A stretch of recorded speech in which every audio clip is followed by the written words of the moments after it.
Hi everybody, my name is Barry Schwartz and this is the Search Buzz video recap. Today is July 6th, Friday, and this is my first time doing this video from my new office. I think the lighting looks a little bit better. I'm going to have to try over the next few weeks seeing which position works best.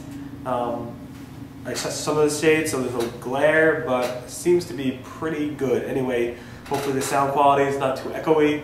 And again, today is July 6th, and the news we covered over the Searching Around the table over the past week. It's a fairly fast one. We missed July 4th. It was pretty slow that day, so we just covered some logos.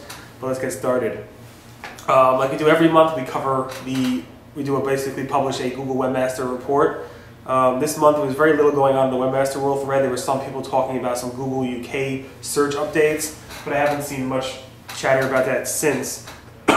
Outside of that, it's been June was a very busy month. We had two Panda updates, version 3.8 and 3.7. We had our first Penguin refresh, version 1.1. Google came out with their mobile SEO recommendations for the first time. Google also promised to have a disavow link tool, which is coming soon. And also Google, we learned for the first time Google's notifications, when they send out Google Webmaster notifications, those are always manual actions. And also there's people doing fake support calls from Google. So we have a whole report about it on July 3rd at SEOroundtable.com. Definitely take a look at that. Talking more about the fake Google Webmaster support calls, somebody posted in the Webmaster chat that he received a phone call from Google, 650 area code, which is Google's area code, claiming to be from Google and asking them they have serious flaws in their website and they have to fix them. In short, John Mueller from Google said Google does not do support calls for Google Webmaster related topics or web search related topics. They do it for AdSense, AdWords, Gmail, all those other things, but they do not do it for Google Webmaster support, nor do they do it for web search support. There are occasions where they'll do focus groups, they'll do in-person things at conferences, but if you ever get a phone call from a 650 area code telling you your website has to be changed and they're saying it from Google, do not listen to it. Google search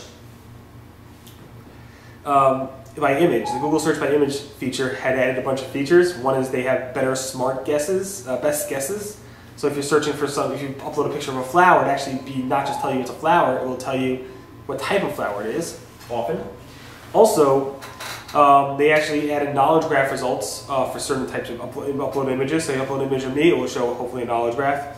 Also, this shows more comprehensive search results, so fresher and deeper results on certain types of queries. The only problem is, if you're using IE9, it doesn't always work, and Google's working on that bug to fix it.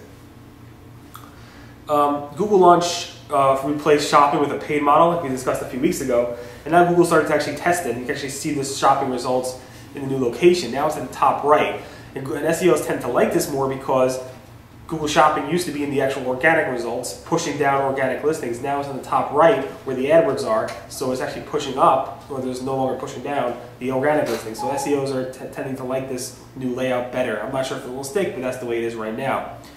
At SMX Advanced a few weeks ago, Danny Sullivan interviewed Matt Cutts of Google, and they talked a little bit about how links versus social signals. And Matt Cutts, you can see the video he posted on July 6th, also on Search Engine Land, where basically Matt Cutts said for the foreseeable future, probably for the next several years, links are still going to be a more important ranking signal for Google as opposed to social signals. Now, of course, if you log into Google and you're using Google Plus and your friends like stuff and +1 stuff, that will have a major impact on what you see. But in terms of a core ranking signal, Matt Cutts says links still rank supreme.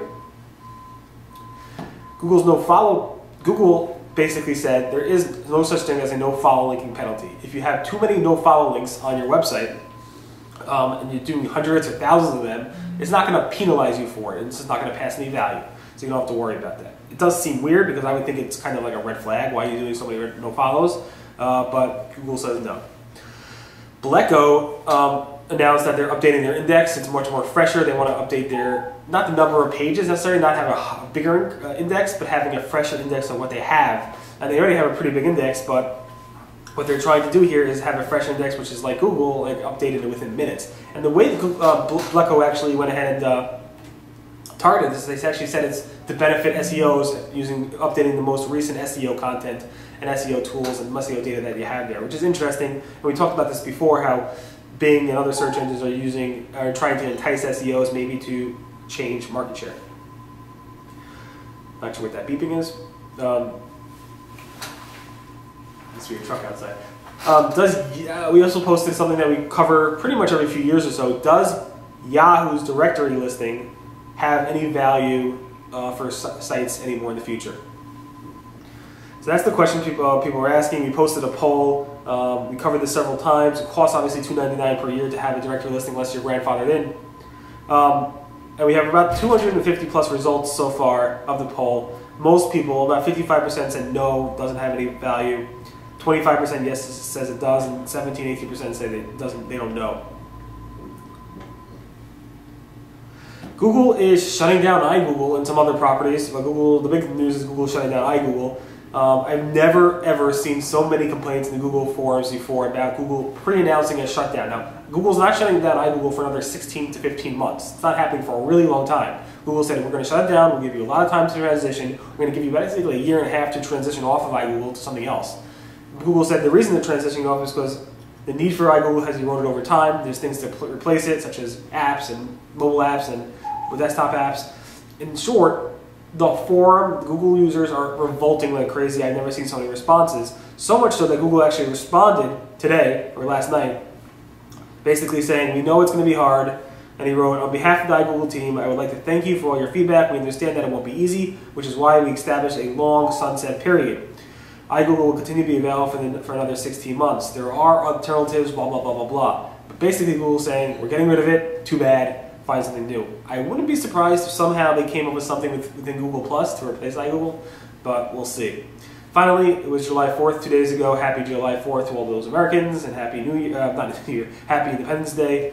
Google has a pretty cool logo, very static, very clean, very nice. Yahoo had an animated logo, Bing had a cool logo, a theme, Ask.com had a nice theme as well, Dogpile had a great barbecue theme, and we also had a Search Engine Roundtable theme as well. Thanks so much for listening to the Search Buzz video recap. Definitely leaves me some feedback if I should position the camera somewhere else. There's plenty of room here. I got a nice sweet corner office now. And thanks so much for listening. Today is July 6th. This is the Search Buzz video recap. My name again is Barry Schwartz, and this is news we covered over at the Search Engine Roundtable at seroundtable.com. And thanks again. Everyone have a great weekend. Bye.